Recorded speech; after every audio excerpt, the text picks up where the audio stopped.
सबको राम राम। फिर एक बार आपसे मुलाकात करने के लिए आ चुका है आपका दोस्त जिसका नाम है अक्षय कुलकर्णी। तो आज के पॉडकास्ट में आप सब लोगों का वेलकम कर रहा हूं मैं बहुत दिल से। कल या फिर इससे पहले जो पॉडकास्ट मैंने किया था वहाँ पर मैंने आपको बताने की कोशिश करी थी कि हाउ टू हैंडल फेल्यूर के साथ कैसे डील करना चाहिए, फेल्यूर को कैसे डाइजेस्ट करना चाहिए, इस तरह की बात करी थी। लेकिन वो बात सॉल्यूशन ओरिएंटेड नहीं थी। तो आज की जो मेरी बात है वो सॉल्यूशन ओरिएंटेड है। इसमें मैं आपको सॉल्यूशन बताने वाला हूँ कि एग्जैक्टली क्या करके आप फेल्यूर से बाहर आ सकते हैं। जब आपका स्टेट ऑफ माइंड बहुत ही डाउन चल रहा हो एंड बार बार फेल्यूर के बाद आपको लग रहा है कि आपकी जो गाड़ी है ज़िंदगी की वो एक गड्ढे में अटक के पड़ी है, वो आगे नहीं जा रही है, तो उस सिचुएशन में ये जो अभी मैं आपको सिंपल सा काम बताऊंगा ये आपको करना है। लेकिन एक इम्पॉर्टेंट सा डिस्क्लेमर यहाँ पर मैं दे रहा हूँ। अगर आप एथियस्ट है, अगर आप नास्तिक है, अगर आप कर्मकांड में बिलीव नहीं करते तो ये पॉडकास्ट आपके लिए नहीं है। जिसको सक्सेसफुल होना होता है ना वो हर चीज़ ट्राई करके देखता है। वो ये नहीं कहेगा कि मैं यकीन नहीं करता, आई डोंट थिंक सो, इस तरह से वो कभी नहीं कहते। तो अगर आप भी इस तरह से कह रहे हैं तो सक्सेसफुल होने के लिए उस टाइप का जो थॉट है उसको एलिमिनेट करने की बहुत ज़्यादा ज़रूरत है। ये सबसे पहले आप समझ लीजिए। नंबर 2, जैसे मैंने आपको डिस्क्लेमर बताया वैसे और एक चीज़ मैं आपको बताना चाहता हूँ। बहुत बार बहुत सारे नुस्खे, बहुत सारे रेमेडीज, बहुत सारे टेक्निक्स हम लोगों को पता होते हैं, हम उनको ट्राई भी करते हैं लेकिन हमको सक्सेस नहीं मिलता। फिर उसके बाद हम क्या कहते हैं, यार छोड़ दे, ये सब झूठ है, सब अंधश्रद्धा है, ऐसा कुछ नहीं होता, मैंने ट्राई करके देखा है, 24 साल तक मैंने कोशिश करी, 12 साल तक मैंने कोशिश करी। तो ये एग्जैक्टली ऐसा क्यों होता है वो भी मैं आज आपको क्लियर करूँगा। तो जो टेक्निक आज मैं आपको बताने वाला हूँ वो टेक्निक बताने से पहले मैं इस चीज़ पर प्रकाश डालना चाहता हूँ कि कोई भी टेक्निक, कोई भी रेमेडी जो आप अटेम्प्ट करते हैं वो सक्सेस क्यों नहीं होती, मतलब उसका सक्सेस रेशो 100% क्यों नहीं होता। फॉर एग्जाम्पल हम लॉ ऑफ ग्रेविटी कहते हैं। इसका मतलब क्या है, पत्थर को अगर आप ऊपर उछालोगे तो वो नीचे ही गिरेगा, बाय मिस्टेक वो ऊपर नहीं जाएगा। अगर ऐसा है तो जो भी टेक्निक आप यूज़ करते हैं, जो भी रेमेडी आप यूज़ करते हैं तो वो करने के बाद आपको अच्छे ही फल मिलने चाहिए, लेकिन गलत फल आते हैं। ऐसा क्यों होता है? इस टाइप का वितंडवाद कुछ लोग करते हैं। तो सवाल का जवाब ये है कि मान लीजिए आप YouTube में वीडियो देखकर कार कैसे चलाते हैं ये सीख रहे हैं।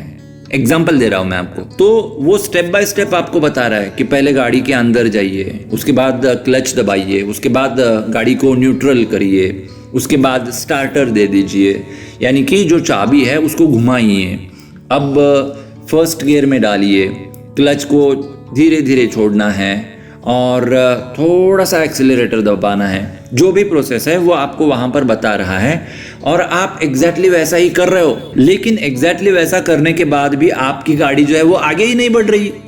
आप 1 घंटा कोशिश करते हो, 2 घंटा कोशिश करते हो, लेकिन फिर भी आपकी गाड़ी आगे ही नहीं बढ़ रही। फिर आपको लगता है कि ये गाड़ी वाड़ी सब अंधश्रद्धा है, ये ना सिखा रहा है ना जो बंदा, ये गलत सिखा रहा है, ऐसा कुछ नहीं होता, और आप उसे गाली देने लगते हैं। दरअसल उसने आपको स्टार्टर लगाने को बोला था, जो गाड़ी की चाबी थी उसको घुमाने को बोला था, लेकिन उसके बाद गाड़ी स्टार्ट हो चुकी है या नहीं ये कंफर्म कौन करेगा? ये कंफर्म करना चाहिए ना। आपने चाबी तो घुमा दी लेकिन गाड़ी स्टार्ट नहीं हुई क्योंकि आपको गाड़ी स्टार्ट करने का एक्सपीरियंस नहीं है, तो गाड़ी आगे कैसे जाएगी? तो इस तरह से हम जो भी साधना करते हैं उसमें छोटी छोटी बातें होती है, वहाँ पर हम मिस्टेक करते हैं और हमको उसका फल नहीं मिलता और हमको लगता है कि ये सब झूठ है, ये सब बकवास है। बकवास बिल्कुल भी नहीं है, गलती हमारी होती है। जैसे मैंने आपको अभी गाड़ी का एग्जाम्पल दिया, वैसे एक बहुत फेमस स्टोरी है। एक लड़की थी, उसकी शादी हो जाती है और वो एक कल्चर्ड लड़की थी। अनफॉर्चुनेटली उसे कुकिंग नहीं आती थी। तो वो अपने हस्बैंड को इम्प्रेस करने के लिए जब वो ऑफिस गया हुआ था तो आने से पहले उसकी फेवरेट डिश, मराठी में हम उसे शिरा कहते हैं, तो वो करने के लिए रेसिपी देखती है। रेसिपी में जैसे बताया है एग्जैक्टली वैसे ही करती है। पहले घी लेती है, 2 मिनट के बाद उसमें रवा डालती है, फिर रवा को 5 मिनट तक भूनती है, उसके बाद उसमें दूध डालती है, उसके बाद उसमें शक्कर डालती है, उसके बाद वहाँ पर बताया गया था कि 15 मिनट तक ढक के रखिए और बाद में सर्व करिए। तो जब हस्बैंड आता है तो वो जब बर्तन ओपन करके देखती है तो वो बिल्कुल कच्चा था, कुछ भी पका हुआ नहीं था, क्योंकि वो जो रेसिपी उसने देखी थी उसमें ये नहीं बताया था कि गैस ऑन करना है, तो इसने गैस ही नहीं ऑन किया, तो आपका खाना कैसे पकेगा। तो इन चीज़ों के ऊपर ध्यान देना ये बहुत ज़्यादा ज़रूरी है। फॉर एग्जाम्पल, मान लीजिए आप कोई साधना कर रहे हो, तो आपको बताया जाता है कि आपको स्थान और समय नहीं बदलना है। आप कहते हो कि क्या पॉइंट है, मैं स्थान क्यों नहीं बदलूंगा, मैं स्थान बदलूंगा ना, स्थान बदलूंगा, स्थान बदलने से आपको क्या गलती है। देखिए, जब आप साधना करने के लिए बैठते हैं ना किसी भी प्रकार की, तो आप यूनिवर्स के साथ रिलेशन इस्टेब्लिश करने की कोशिश करते हैं। It is like you are a receiver, okay, and जो भी यूनिवर्स है it is like a satellite. So satellite से रिसीवर तक सिग्नल अगर आना है तो रिसीवर का एक जगह पर होना बहुत ज़रूरी है ना। आज एक जगह पर रिसीवर आप रखेंगे, कल दूसरे जगह पर आप रिसीवर रखेंगे, तो वो उसे गेस नहीं कर पाता, उसका पूरा कॉन्फ़िगरेशन चेंज हो जाता है, फिर वो काम नहीं करता।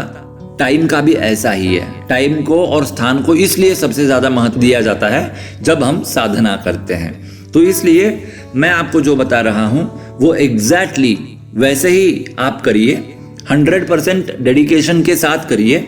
अगर आपको उसमें से अच्छा एक्सपीरियंस नहीं आता ना, तो आप मुझे बताइए, फिर मैं गारंटी आपको देता हूँ आपकी पूरी ज़िंदगी बदल जाएगी। इस तरह की चीज़ मैं आपको बताने जा रहा हूँ। तो आपको करना क्या है, सबसे पहले पॉजिटिव माइंडसेट के साथ आपको इस काम को शुरू करना है। It is very simple. मैं आपको एक छोटी साधना बता रहा हूँ। सबसे पहले आप गणपति स्तोत्र का पठन करेंगे। अगर आपको नहीं आता है तो आप इंटरनेट कर लीजिए गणपति स्तोत्र। गणपति मतलब विघ्न नाशक होते हैं ना वो।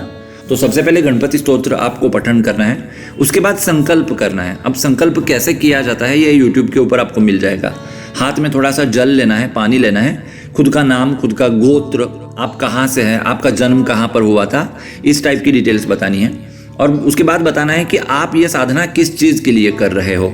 और उसके बाद उस पानी को ज़मीन के ऊपर छोड़ देना है। उसके बाद फिर से हाथ में पानी लेकर ओम विष्णवे नमः, ओम विष्णवे नमः, ओम विष्णवे नमः, इस तरह से कह के उसको आपको ज़मीन के ऊपर छोड़ देना है। उसके बाद आपको एक मंत्र का जाप करना है। मंत्र कौन सा है?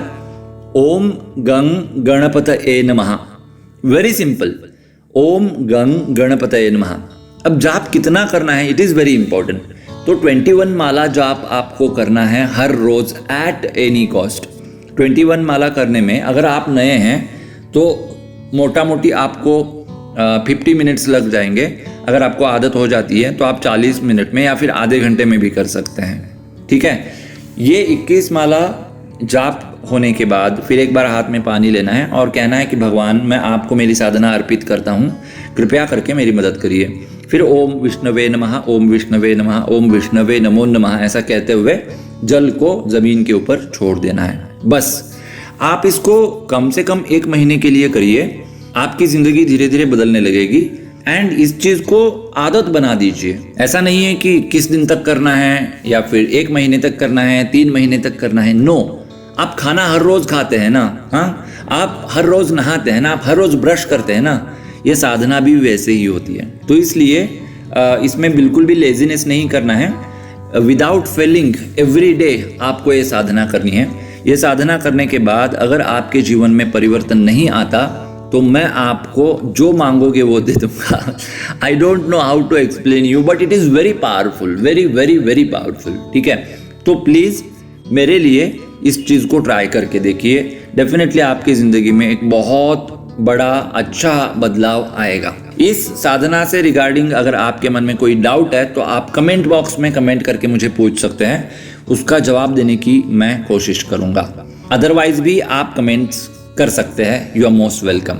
बाय द वे, मैंने लास्ट टाइम आपको बताया था, मतलब इससे पहले वाले एपिसोड में, कि अगर आप नहीं चाहते कि मैं फेल हूँ तो आपको मुझे सपोर्ट करना पड़ेगा, जो सपोर्ट आप लोग नहीं कर रहे हो। यार, अगर आपको लग रहा है कि मेरी बात में दम है, मैं कुछ बहुत अच्छा आपको बता रहा हूँ, आपके जीवन में कुछ वैल्यू ऐड हो रही है, तो कृपया करके मुझे सपोर्ट करिए, मुझे प्रमोट करिए। आप लोग ही मेरे ब्रांड एम्बेसडर्स हैं, समझ लीजिए।